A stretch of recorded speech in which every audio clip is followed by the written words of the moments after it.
Bienvenue dans ce nouvel épisode d'Endorphine, le podcast qui vous accompagne dans vos sorties running. Je suis Nico, aka Running Addict, et je viens courir avec vous pour discuter de notre passion de la course.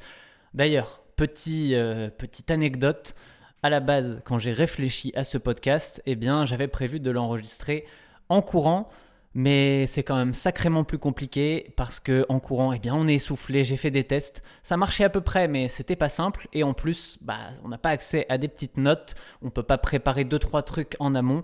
Donc, j'ai décidé de le faire comme ça, en tout cas pour l'instant. Peut-être que j'enregistrerai quelques épisodes en courant, on verra dans le futur. En attendant, aujourd'hui, j'aimerais que vous arrêtiez d'idéaliser les autres. Le titre du podcast, c'est Le mythe de la nutrition et la récupération parfaite. On va y revenir, mais ça en fait partie. On a tous tendance à idéaliser ce que font les autres totalement à tort.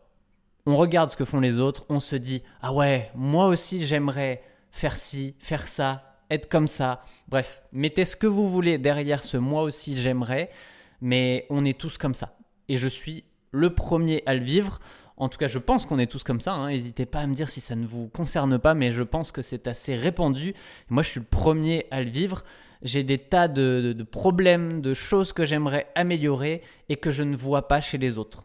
Et régulièrement, je tombe dans le piège de croire que les autres sont parfaits. Et le spoiler que je voudrais vous donner ici, c'est que c'est faux. Nul n'est parfait déjà. Et en plus, quand on regarde les autres, on a uniquement la phase émergée de l'iceberg, on pourrait dire. On a ce qui nous est montré, ce qu'on peut analyser de notre propre fenêtre, entre guillemets, mais on n'est pas à l'intérieur de la personne. Et dans tous ceux que j'ai pu rencontrer, la grande majorité des cas, quand j'idéalisais un petit peu le fonctionnement, la manière de travailler, de s'entraîner de quelqu'un, quand on creuse un peu, en fait, quand on apprend à connaître la personne, on se rend compte que ce n'est pas parfait du tout. Donc, il faut déculpabiliser avec tout ça. Il faut arrêter de viser la perfection, en fait, parce qu'en tant qu'amateur, dans tous les cas, la perfection, elle n'existe pas, elle est quasi impossible à atteindre et je pense pas que ça soit un but en fait en termes d'amateur. Donc on va briser le mythe de la perfection ensemble aujourd'hui. On va montrer qu'elle est utopique et qu'il faut vivre avec, il faut accepter ça et qu'une fois qu'on l'a accepté, tout marche beaucoup mieux. Même l'entraînement, il se passe mieux. J'ai eu des exemples dans le passé et des très récents sur lesquels on va revenir. Donc notre but, en fait, c'est de faire de notre mieux avec les cartes qu'on a. Voilà, je tenais à le repréciser dès l'introduction parce que c'est important. Si on essaye de faire au mieux avec les cartes qu'on a, on se remet un peu en question, mais pas trop non plus, parce que le but principal d'un entraînement pour l'amateur, c'est de garder l'aspect régularité. Une fois qu'on a ça, qui est quand même pas si compliqué que ça à garder, un 3-4 fois par semaine, déjà on peut se dire qu'on a fait la grosse base de l'entraînement. Allez, petit sommaire, j'ai dit qu'on allait parler nutrition. En fait, on va briser le mythe de la nutrition parfaite dès le début parce que j'ai un exemple. Mon week-end d'il y a presque 2 semaines maintenant, il était loin d'être parfait, il était même catastrophique. Et voilà, je veux aussi vous parler de ça parce que c'est important. Le deuxième point, il est à contrebalancer ça parce que malbouffe, alcool, sommeil, tout ça, en fait, c'est des facteurs aggravants si on est dans le dur. Ça peut aussi être des choses qui peuvent nous aider et ça peut être des facteurs aggravants. Comme souvent, la vérité, elle est ni d'un côté ni de l'autre. On va voir qu'elle est au milieu, dans la nuance, dans l'équilibre. Et on va donc parler des piliers de la récupération. Petite partie un peu plus théorique. Revenir sur quels sont ces piliers de la récupération parce que c'est très important dans un entraînement qui va bien et dans une vie qui va bien en général.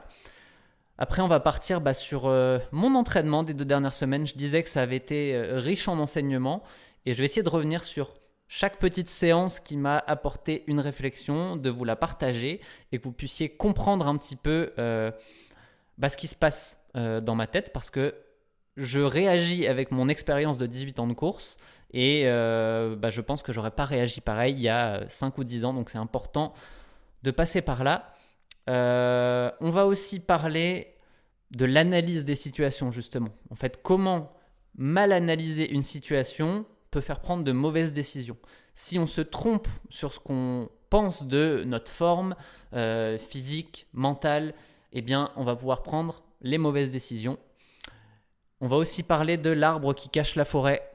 Ça, c'est mon année 2023. Je vais revenir dessus pendant 2-3 minutes, juste pour parler de cet arbre qui a totalement masqué la forêt et que beaucoup d'entre vous ont retenu.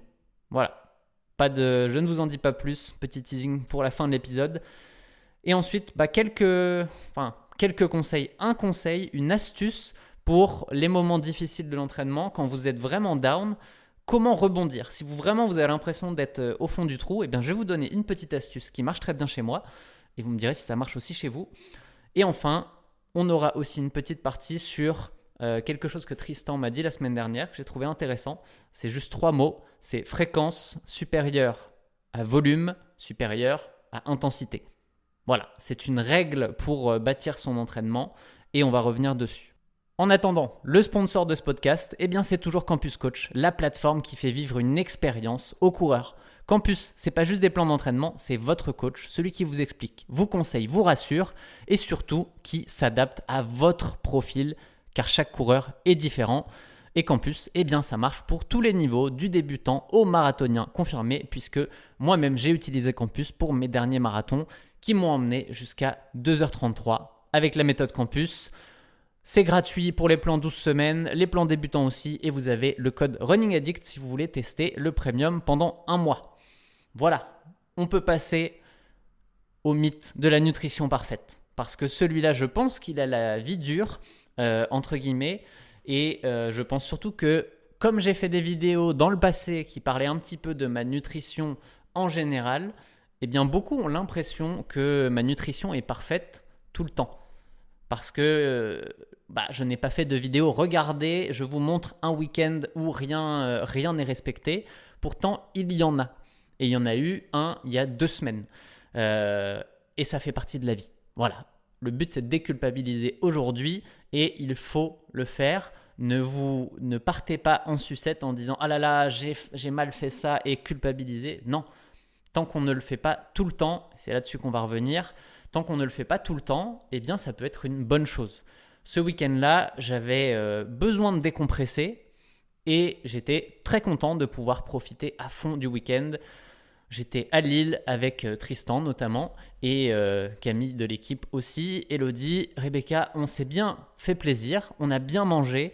Il y a eu raclette, il y a eu resto lillois, donc bon, on va se le dire, les spécialités à Lille, c'est pas forcément ce qui est conseillé pour aller s'entraîner le lendemain. Il y a eu un petit peu d'alcool, pas trop, mais quand même. Et tout ça, on pourrait se dire pourquoi? Dans un week-end où il y a de l'entraînement prévu, il faut éviter à 100%. Alors oui, dans un monde idéal, on voudrait éviter ça. Pour autant, profiter, ça fait partie de la récup psychologique. Et vous allez voir que dans les critères d'une bonne récupération, penser à son cerveau, penser à déstresser, à avoir une bonne récup psychologique, c'est important. Il ne faut pas juste regarder l'aspect physique, il faut regarder l'ensemble. Et dans la vie qu'on peut avoir aujourd'hui, penser à récupérer pour son cerveau, c'est aussi quelque chose d'important. Et se faire plaisir en fait partie. Donc, ne vous limitez pas. Quand vous avez une occasion de voir des amis, de profiter, faites-le.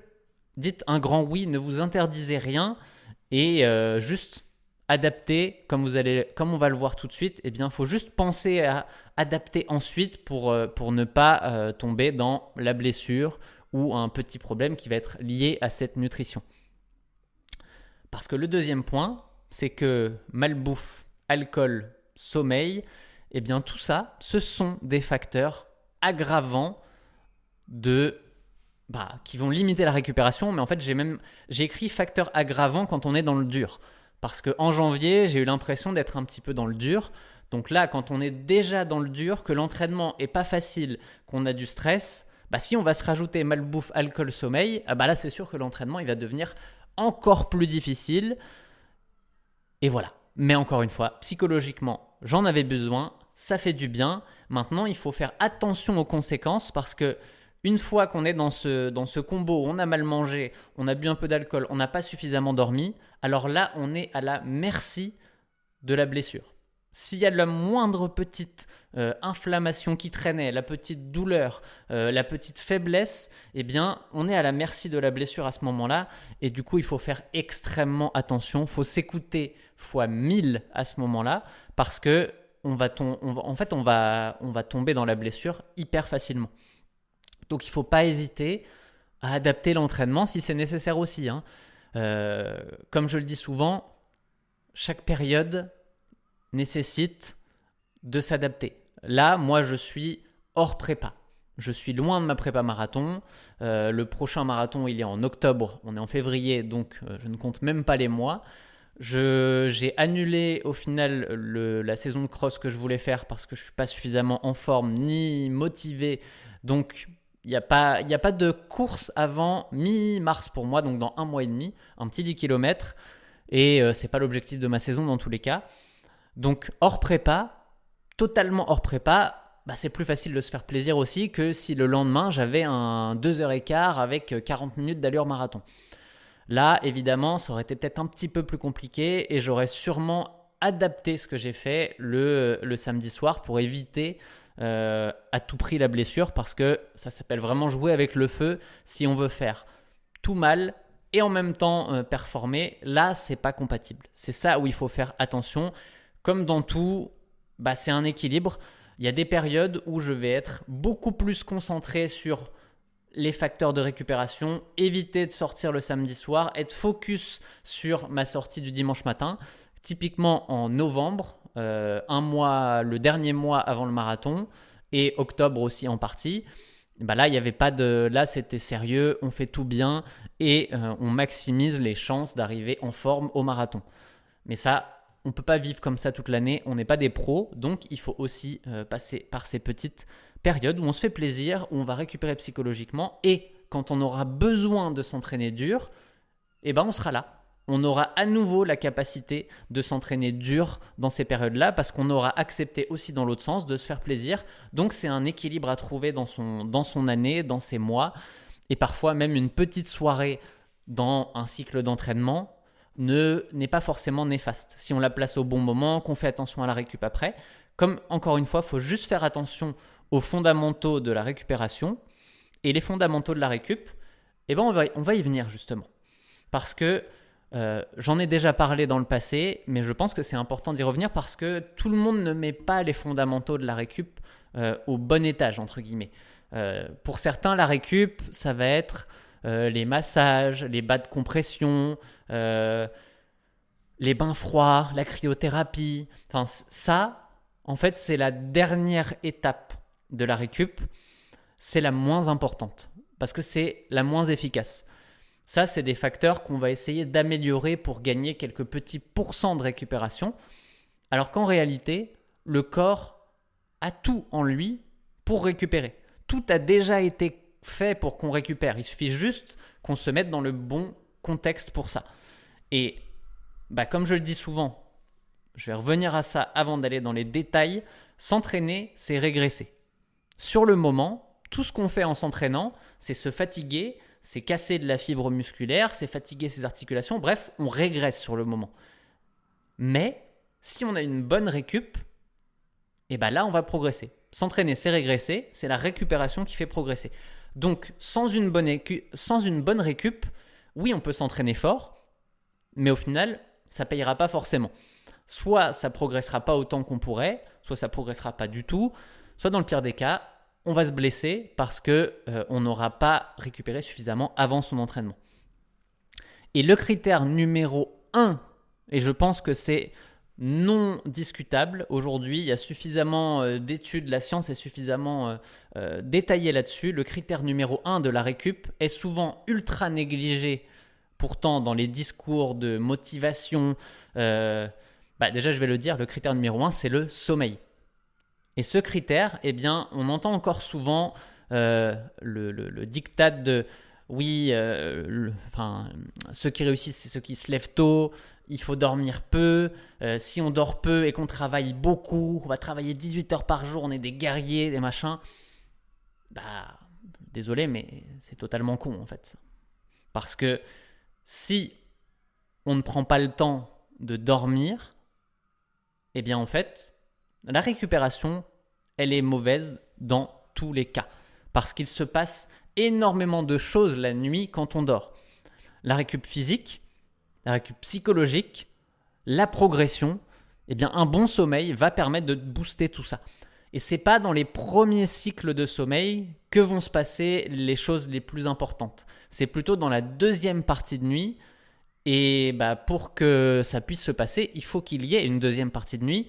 Et si vous dormez 5 heures par nuit, vous allez peut-être louper les cycles de sommeil les plus importants. Ça ne veut pas dire que vous n'allez pas récupérer un peu, mais vous n'allez pas forcément récupérer à 100%. D'ailleurs, petite étude il y en a eu plusieurs, mais celle-là je la trouve intéressante, qui parle du pourcentage de chances de se blesser en fonction du nombre d'heures de sommeil. Et devinez quoi ?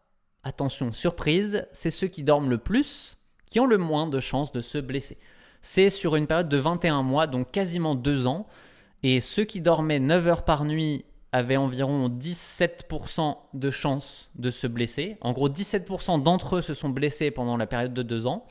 Ceux qui dormaient 8 heures par nuit, on passe à 35%. Donc on a doublé le nombre de personnes qui se sont blessées en diminuant d'1 heure de sommeil.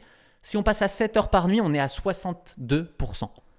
Donc là, c'est plus qu'une personne sur 2 qui se blesse en dormant 7 heures par nuit. Et si on tombe à 6, là, on est à 75%, donc 3 personnes sur 4 qui ont eu une blessure pendant ces 21 mois. Donc c'est assez édifiant, je trouve, comme chiffre. Après, comme souvent, sur une étude, on va pouvoir aller regarder dans les détails et se dire que certaines choses sont discutables. Évidemment, je suis d'accord. Donc ne prenez pas ces chiffres comme un absolu. Ça dépend de plein de choses. Mais dans les faits, les chiffres sont tellement... il y a tellement d'écart entre les chiffres que ce n'est pas discutable. Quand on voit 18% pour 9 heures de sommeil et 75% pour 6 heures de sommeil, bon, il n'y a pas de doute que le sommeil impacte la récup et donc le risque de blessure. On le dit souvent, 7 à 8 heures par nuit, c'est un minimum. Bon, là, c'est assez clair. Je dirais même que 8 heures par nuit, c'est un minimum. Et ça va être très dépendant d'une personne à l'autre, hein. Ne l'oublions pas, certains ont besoin de moins de sommeil que d'autres. Et moi, je pense que je suis dans la moyenne. Grosso modo, si j'arrive à dormir 8 heures par nuit, c'est très bien. Je sais que je vais avoir une belle journée derrière. 9 heures, c'est vraiment si je suis cramé. Donc, personnellement, le 9 heures, il existe pas quasiment. Et 7 heures, je vais vivre, mais je sens quand même qu'il en manque. Et 6 heures, oui, c'est la merde à partir de là. Donc, posez-vous les bonnes questions.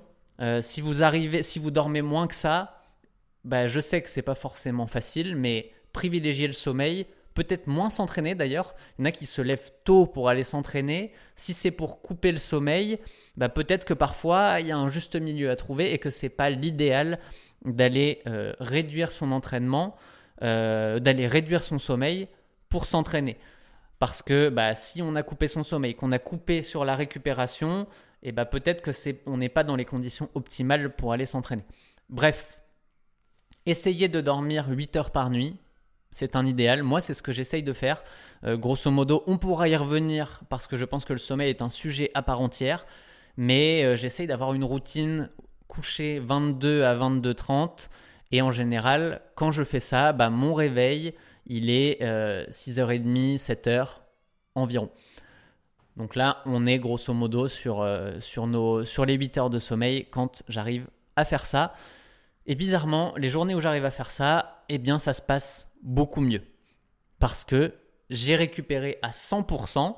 Et en fait, il faut le regarder comme ça aussi, c'est que si on dort suffisamment, on va remettre son niveau d'énergie à 100%.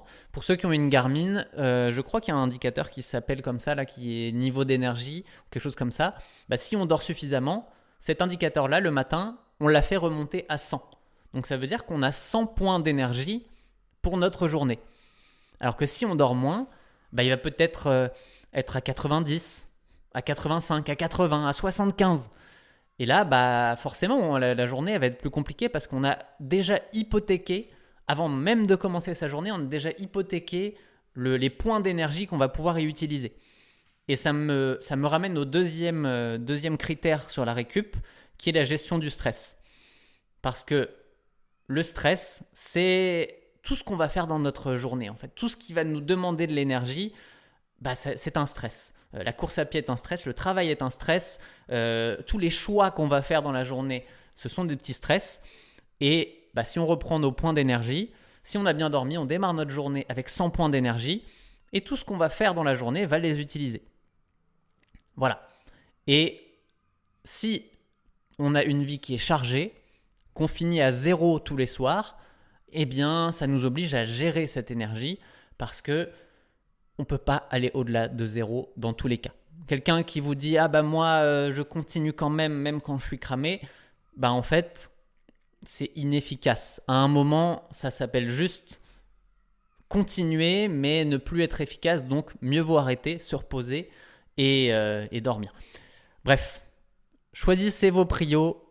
Tout ne peut pas être une prio. On en a déjà parlé dans un épisode précédent.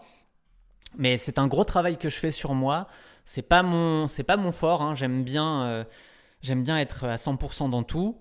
Ce n'est pas possible. Il faut faire avec. Et en particulier la course à pied, et bah dans bien des cas, ça ne peut pas être la priorité. Il faut l'accepter, c'est tout. C'est mon cas. J'ai accepté depuis 1 à 2 ans, un peu moins de 2 ans, je pense que ma priorité, c'était Campus et Running Addict, mais Campus en premier. Et bah oui, ces dernières années, Campus me prend beaucoup d'énergie mentale en particulier. Donc bah, l'entraînement, il passe après.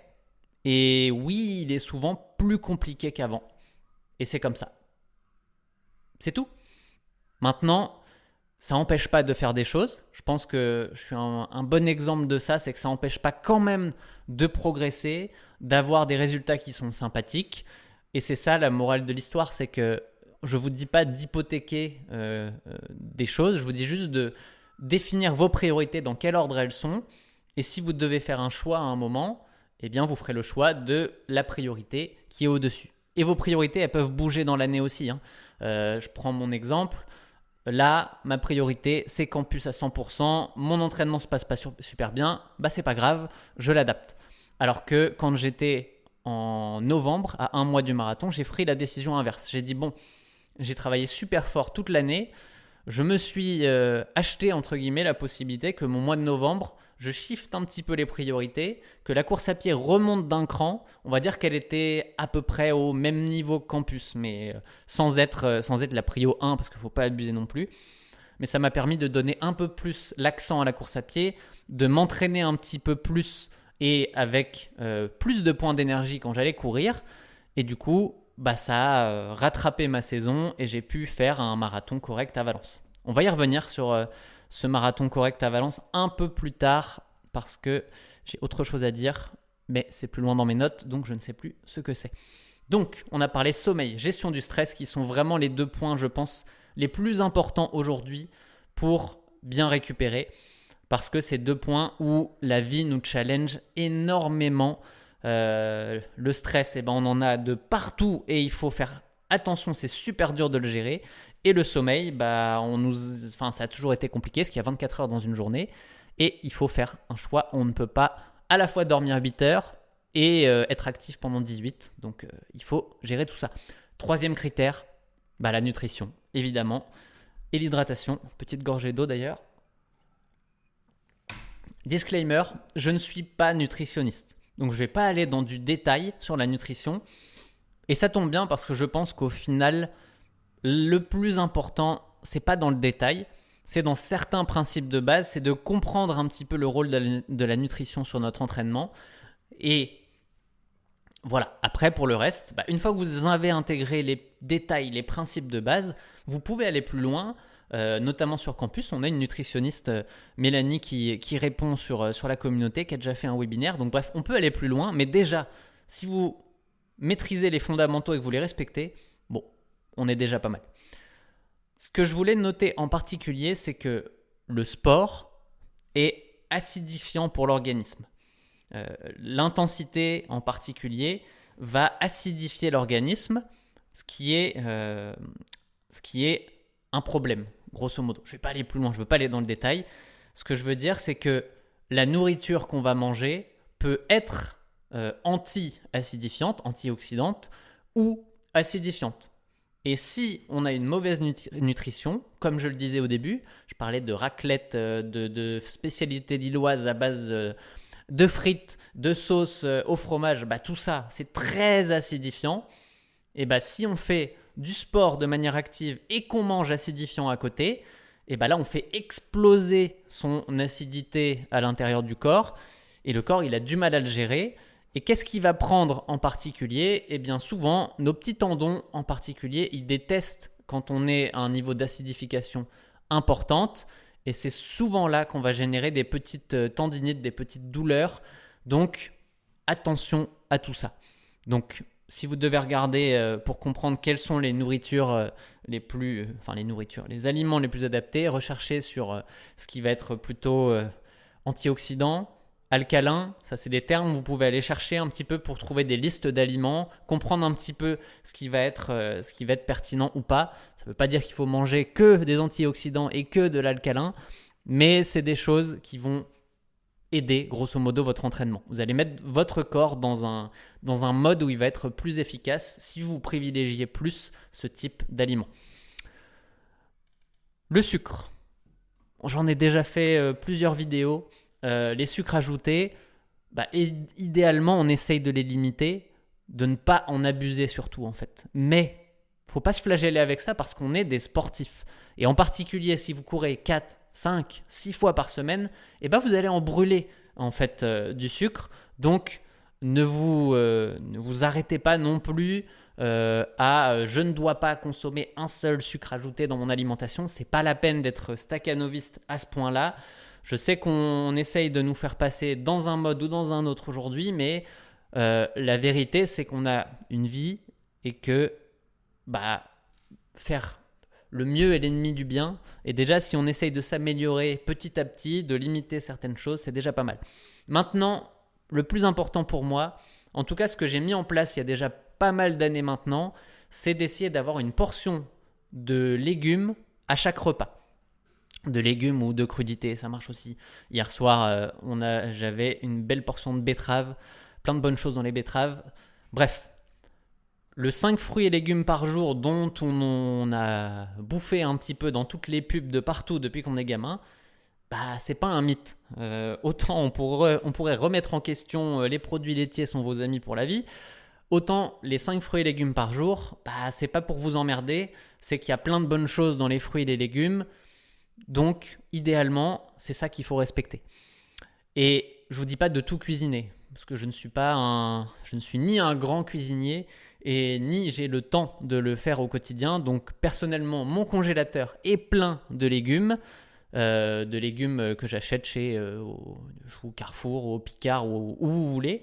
Et pour pas mal d'entre eux, ça se réchauffe bien au micro-ondes, au micro-ondes, et ça fait des portions qui sont faciles à intégrer dans votre alimentation, même si vous n'avez pas le temps. Donc, l'excuse du pas le temps, pour moi, elle ne marche pas. Et d'ailleurs, quand je dis chaque repas, légumes à chaque repas, ceux qui me suivent depuis un moment l'ont déjà vu et connaissent mon petit déj fétiche. Il n'a pas changé depuis 5 ans. C'est tranche de pain complet, 2 ou 3 œufs selon où j'en suis dans mon entraînement et la dépense calorique que j'ai, et des épinards, principalement des épinards. Ça peut être des brocolis, mais les épinards, c'est ce qui passe le mieux sur les tartines le matin. Donc oui, ça paraît très bizarre, je le sais.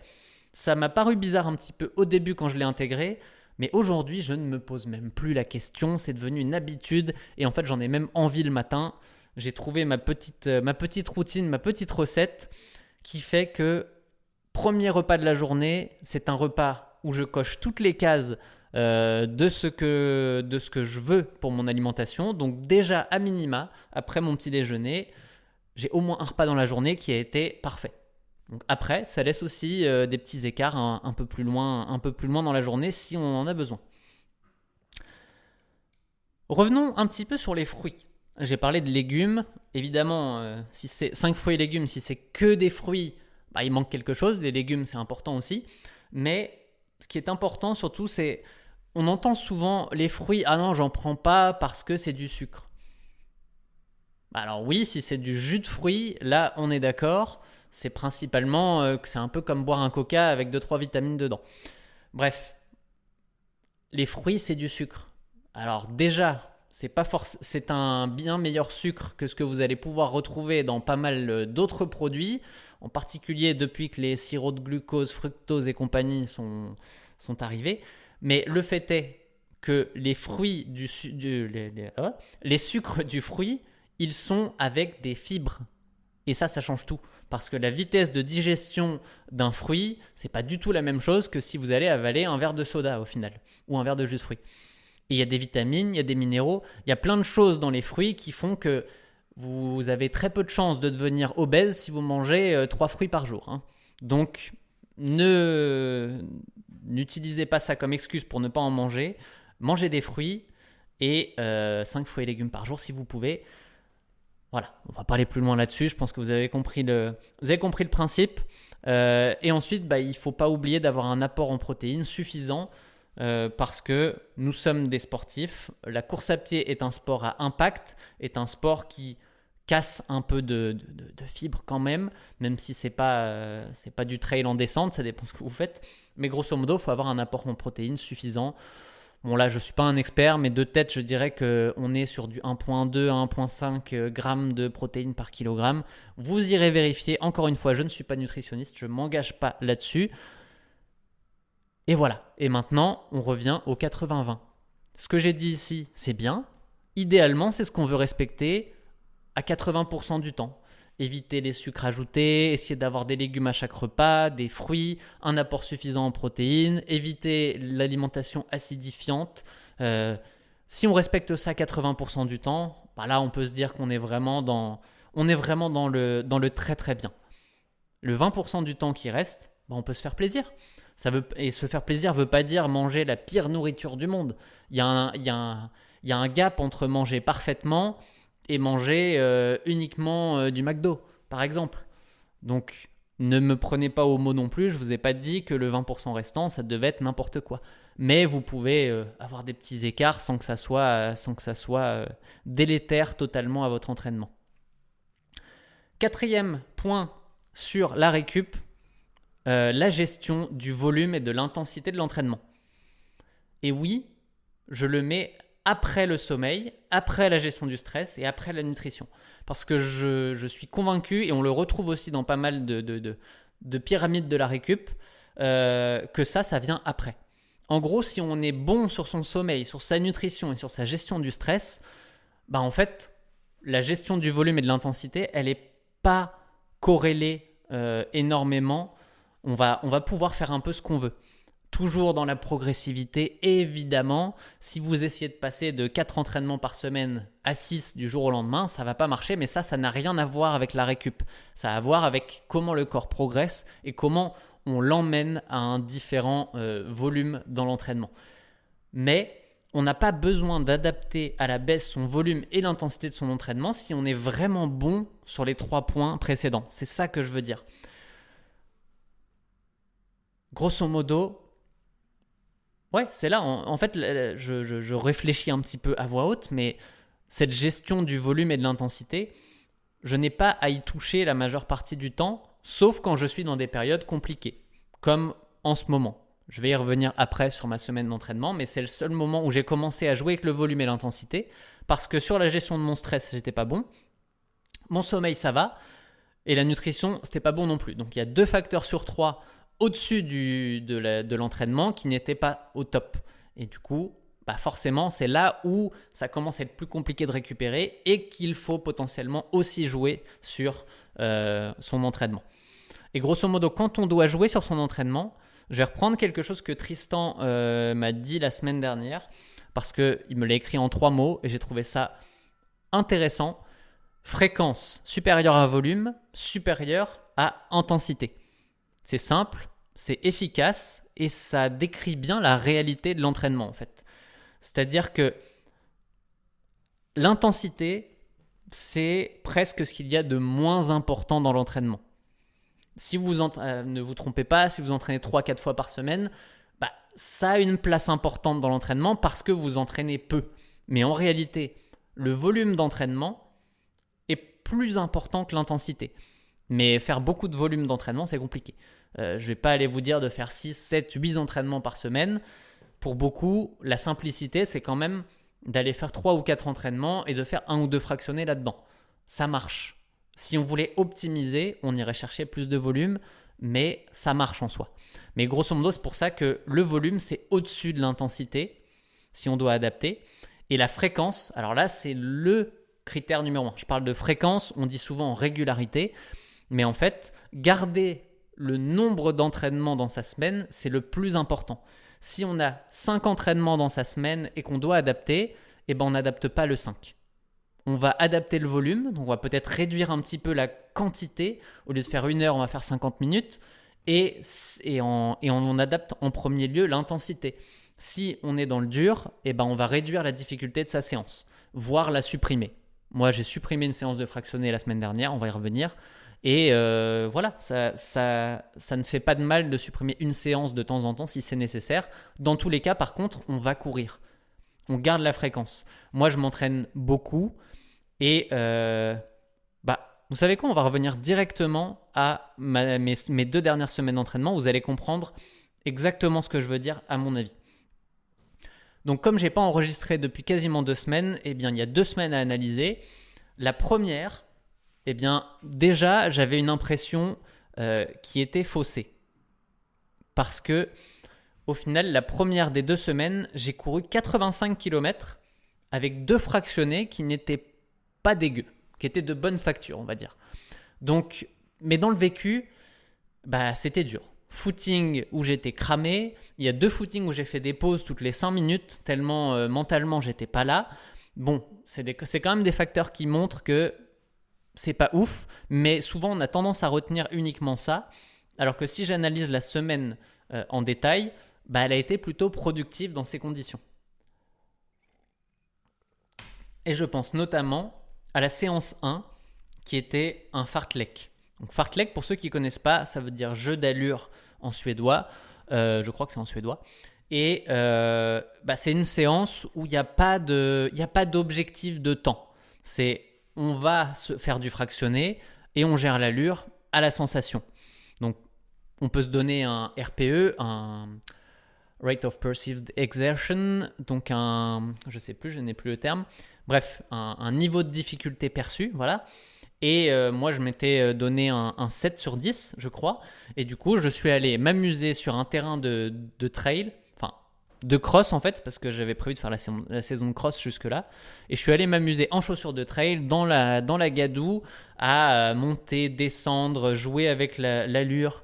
Et au final, je me suis retrouvé à faire des 1-2 km sans avoir prévu à l'avance la durée de l'intervalle. Ça, c'est du vrai fartlek. Il n'y a aucune contrainte dans l'entraînement. Et en vrai, je trouve que c'est une bonne chose une fois de temps en temps de faire ce genre de séance en mode joker. Je vais juste m'amuser, je vais retrouver l'essence de ce qu'est l'entraînement et c'est plutôt agréable de le faire. En tout cas, moi j'ai apprécié cette séance qui était plutôt de bonne facture d'ailleurs puisque j'étais régulièrement autour de 3 minutes 30 du kilomètre alors que le terrain était pas palpable comme on pourrait dire.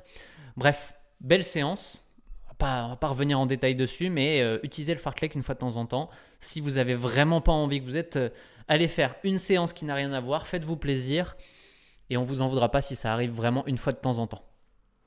Et j'ai pas dit une fois par semaine, hein. Une fois de temps en temps, c'est une fois tous les 2 ou 3 mois, c'est ça que je veux dire. Ensuite au renfort, parce que je fais du renfort aussi, c'est ça qui rend peut-être mes semaines un petit peu plus difficiles. Qui sait, je vais à la salle 2 à 3 fois par semaine en ce moment. Je fais notamment des exercices qui sont nouveaux, qui me prennent de l'énergie mentale. Le soulevé de terre, j'essaye de vraiment le travailler en ce moment. Et je vais pas revenir en détail parce qu'il y aura une belle vidéo là-dessus, mais j'ai commencé à travailler sur du 80 kg au soulevé de terre. Donc avec mon petit poids de 64 kg tout mouillé, ça commence à s'améliorer. Et autant vous dire que si vous voulez progresser sur des exos comme ça, le coaching en 1-1, c'est quand même très efficace. Ensuite, dans cette petite semaine, dans les éléments qui ont été à la fois agréables et quand même un petit peu stressants, le Campus Talk, enregistré de 21h à 22h15 en live avec les lumières blanches dans la gueule sans avoir mangé, donc en mangeant à 23h derrière. Ça c'est pas un combo idéal de la récup et ça a continué de creuser un petit peu mon trou sur la semaine. Le lendemain, le footing, je vous en parle même pas. Ça fait partie de ces footings où je me suis arrêté toutes les 3 minutes tellement je me sentais pas dedans du tout. Donc, j'ai reporté ma deuxième séance de fractionné. Elle était prévue le jeudi à la base. J'ai reporté au vendredi. Et finalement, je l'ai faite le samedi matin. Parce que des fois, quand j'aime bien décaler un peu mon planning quand je ne sens pas du tout les séances. Donc, le samedi matin, c'est vraiment quelque chose que j'aime pas faire parce que c'est à la veille de la sortie longue. Et du coup, ça la rapproche énormément. Mais comme en ce moment, mes sorties longues, elles sont 1h30 max. Bon, ça se fait. Mais en prépa marathon, ça, c'est vraiment des décisions que j'aime pas prendre, en tout cas, parce que ça rapproche trop des séances qui vont pouvoir nous amener à être dans la difficulté et potentiellement se blesser. Bref, séance faite le samedi matin et au final, bonne décision parce que la séance s'est bien passée. Elle était difficile, c'était une séance type variation d'allure, donc 5 fois 1 minute à VMA plus 3 ou 4 minutes, 3 minutes au seuil 60, je crois, et ensuite 4 minutes de récup, entre guillemets, puisque la récup était à 4,15, 4,20, donc en étant quand même relativement actif. J'ai quasiment fini la séance. Le dernier bloc, j'ai juste un peu explosé, mais pas étonné vu la semaine où j'en étais. Et la nutrition, comme je le racontais, qui n'était pas au top non plus, donc j'ai pas cherché à forcer sur cette fin de séance. Le principal, c'est de me dire que même si je suis dans la difficulté en ce moment, j'arrive à faire plus de 30 minutes d'intervalle où là-dessus, on a des kilomètres qui passent autour de 3,10 si on fait la moyenne entre de la VMA et du seuil 60. Donc, rassurant. Et c'est ça qu'il faut se dire dans les périodes difficiles, d'analyser les bonnes séances, de se dire qu'est-ce qu'elle vaut cette séance qui s'est bien passée. Et si on est dans les clous de quelque chose de correct, de se dire bon, la tendance au global n'est pas si mauvaise, donc de prendre le positif là où il est, c'est important. Voilà, ça c'est ce que je voulais en retenir parce que si j'avais pas été analyser en fait ma séance, je me serais dit semaine de merde, point. Donc là, c'était pas juste semaine de merde, sachant qu'en plus, j'ai commencé à réintégrer de la pliométrie dans mon entraînement, donc pliométrie des gammes, des petits sauts à pieds joints, donc tout ça pour commencer à réintégrer un stimulus différent. Bref, la pliométrie, c'est un jeu dangereux, c'est pour ça que les gammes, c'est intéressant pour travailler sa qualité de pied, son rebond au sol, la force de son pied, de sa cheville, mais il faut faire attention parce que si on y va trop tôt, trop fort, qu'on en fait trop, c'est blessure assurée. Donc moi j'ai pris plusieurs semaines, là je suis arrivé à amplitude maximale, mais à ne pas mettre entre toutes les mains, entre tous les pieds, parce que j'ai une expérience là-dessus, donc je reviens assez vite, mais pour beaucoup il faut y aller très très très progressivement en intégrant des exercices de gamme.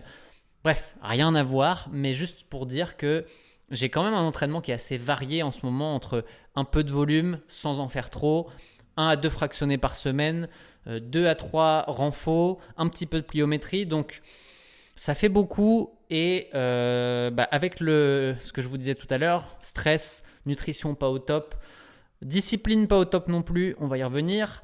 Mais grosso modo, je tire un peu sur la corde et je m'en suis rendu compte la semaine d'après, puisque sans ça, c'est toujours pas au top. Motivation qu'il a été en berne. Et je me suis dit, oulala, ça, c'est un signe. J'ai déjà vécu ça dans le passé. Donc, posons-nous, analysons les choses et ne refaisons pas les erreurs du passé. Pour ceux qui ne me suivaient pas à l'époque, le passé, la partie dans laquelle on arrive, c'est que une mauvaise analyse de la situation fait prendre de mauvaises décisions. Et si je reviens sur 2021, j'avais refusé de voir la vérité en face. J'ai voulu m'entraîner j'ai mis à 110%, mais vous comprenez ce que je veux dire, on va dire à 100%, parce que 110 c'est pas possible. Donc j'ai voulu m'entraîner à 100%, comme en 2019. En 2019, j'avais fait 3 Ironman 70.3, dont les championnats du monde. J'avais réussi à me qualifier au championnat du monde amateur, ce qui était vraiment pas gagné. J'ai dû me donner à 100%, vraiment, sur cette année-là. J'avais été plusieurs fois au bord du gouffre en termes de tomber dans le surentraînement, mais ça s'était rattrapé. Et à la fin, j'avais retenu que j'avais été au championnat du monde, que ça avait marché. Sauf que ça, c'était dans une année où je faisais uniquement de la vidéo et il n'y avait pas le stress du quotidien d'avoir une entreprise. En 2021, déjà, c'était différent parce que Campus existait depuis à peu près 2 ans et surtout, on était au plein milieu du Covid. On ne savait pas où ça allait nous emmener et du coup, on portait le projet Campus à bout de bras. Et là, j'avais voulu continuer de m'entraîner à 100%, de la même manière. Sauf que, évidemment, dans ce cas-là, ça n'a pas marché. Je l'ai dit, on ne peut pas mettre son 100% partout. C'est pas possible, tout simplement. Donc, 100% sur l'entraînement, ça m'a amené dans un premier temps sur entraînement. Et une fois que j'étais là-dedans, je me suis dit, ok, on va réduire un peu l'entraînement. Même si je ne l'ai pas réduit tant que ça parce que encore une fois je me mentais à moi-même, mais j'ai continué de travailler de la même manière et au final je me suis envoyé dans le mur et là on appelle ça comme on veut mais burn-out physique et mental en fait, le combo et du coup depuis je fais attention à ça et je suis souvent au bord de retomber là-dedans. Mais le fait est que maintenant, j'ai l'expérience de ça, je sais ce qu'il ne faut pas faire, où il faut s'arrêter. Grosso modo, ce que je dis souvent, c'est que faire une grosse erreur, ça arrive, c'est pas grave. On en fait tous des erreurs. Par contre, refaire la même, si c'est une grosse erreur qui nous a coûté très cher, là, c'est une connerie. On peut pas. En fait, une fois qu'on a fait une grosse erreur, on connaît les signaux. Quand ils reviennent, on doit juste se dire, attends, j'ai déjà vécu ça. Il faut faire attention. C'est pareil sur un marathon, c'est pareil dans l'entraînement. En fait, l'expérience qu'on va prendre, ça va nous amener à savoir en amont ce que ça peut donner et ce qu'il ne faut pas faire. C'est un peu philosophique tout ça, mais je pense que vous comprenez le principe. Et grosso modo, là, ce que ça m'a dit, c'est adapte ton entraînement. Tu n'es pas capable de faire l'entraînement à la difficulté que tu t'es imposé. Avec le reste à côté, tu es sur du... Ça ne fonctionne tout simplement pas. Donc accepte que la priorité que tu as définie, c'est Campus, donc c'est ça avant, et l'entraînement, on l'adapte. Et en 2024, j'ai décidé d'ailleurs de dire non encore plus. C'est quelque chose que j'ai beaucoup fait l'année dernière, de commencer à dire non à des opportunités dans tous les domaines, perso, pro, sport. En fait... Vu que j'ai énormément de choses déjà dans ma besace à gérer, si je rajoute quelque chose, il faut supprimer autre chose. C'est comme ça, il n'y a pas d'énergie magique qui va sortir de toute façon. Donc, je dis non à des choses, notamment à la saison de cross. J'avais envie d'aller faire du cross, il n'y en aura pas cette année. Tant pis. Voilà, donc des fois, il faut accepter de ne pas aller à une compétition, de réduire son entraînement temporairement parce que, comme vous avez pu le voir dans le passé, c'est pas parce qu'à une période on réduit, qu'on n'est pas dans la performance que ça sera le cas toute l'année. Bien au contraire, si vous maintenez la fréquence, la régularité d'entraînement, dans tous les cas, vous avez gardé le minimum pour que quand le contexte sera un peu meilleur, boum, vous allez pouvoir revenir à un entraînement efficace et voilà. Donc, gardez la fréquence, tout simplement. Je le répète tout le temps, mais garder la régularité, c'est vraiment le plus important. Et donc, attention à l'arbre qui cache la forêt. Je crois que j'en ai déjà plus ou moins parlé, mais l'année dernière, vous avez vu... On revient en fait aux fondamentaux de cet épisode, puisqu'il ne faut, je disais au tout début, arrêter d'idéaliser les autres. Et je pense que beaucoup d'entre vous ont idéalisé mon année parce que j'ai fait 2h33 au marathon de Valence. C'était très cool, mais en fait, je suis passé à 2 doigts de prendre une tôle sur ce marathon. Je suis même passé à 2 doigts de ne pas le courir du tout, parce qu'en octobre, c'était la merde absolue, et j'étais à 2 doigts de dire j'arrête cette prépa marathon, je n'y arrive pas, c'est trop dur. Tant pis, on fera un marathon quand je serai capable de le faire, mais là, ça ne fonctionne pas. Et du coup, l'erreur, ça serait de se dire « Ah bah finalement, j'ai fait 2h33 au marathon, bah très bien. Au final, ça fonctionne, je peux être à 100% tout le temps. Et oui, d'accord, mais ça s'appelle jouer avec les limites. Euh, ça ne fonctionne pas à tous les coups. Et des fois, on gagne, mais si on perd, ça peut coûter très cher. Donc, il ne faut pas regarder uniquement le résultat pour se dire ah oui, c'était une belle année, tout va bien, ça a progressé. Donc, la morale, c'est que, en effet, fréquence, continuer de s'entraîner, bah, c'est bien. Ne pas lâcher, même quand c'est dur, ça peut payer. Mais quand on a une année où c'est majoritairement compliqué et que le résultat passe, il faut se dire ok, est-ce que je ne peux pas adapter un peu la suite pour que ça se passe mieux dans l'année, ce qui me donnera encore plus de chances que le résultat soit bon à la fin. Voilà, donc je ne sais pas trop qu'est-ce que je vais faire dans mon entraînement cette année. Ce que je sais, c'est que pour l'instant, 2024 démarre comme 2023 et que bah, ça va pas être simple d'aller chercher ce 2h30 au marathon.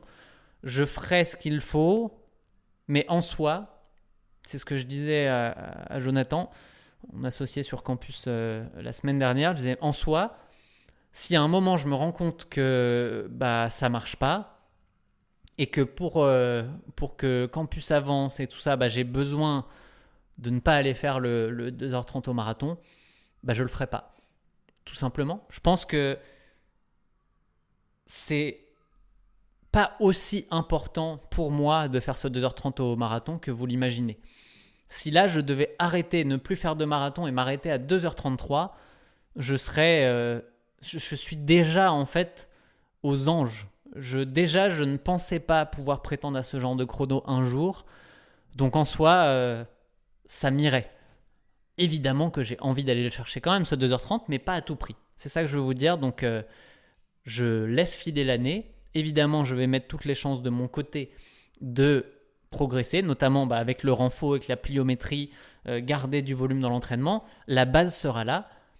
Et on verra en deuxième partie d'année si le contexte est plus favorable à faire ce 2h30. Et là, si c'est le cas, si j'arrive à construire ça, eh bien évidemment qu'on ira le chercher et ça sera sub 2h30 sur le marathon d'Amsterdam, mais on aura le temps d'en reparler. En attendant, j'ai une petite astuce pour vous. Enfin, en tout cas, je voudrais vous donner mon astuce pour quand je suis dans une période de down. Parce que là, je vous ai parlé de ça va pas, machin. Je pense en être sorti. C'est peut-être temporaire hein, parce que je suis pour ceux qui font des maths, enfin de la physique, une sinusoïde, c'est-à-dire une courbe qui va en haut, en bas, en haut, en bas.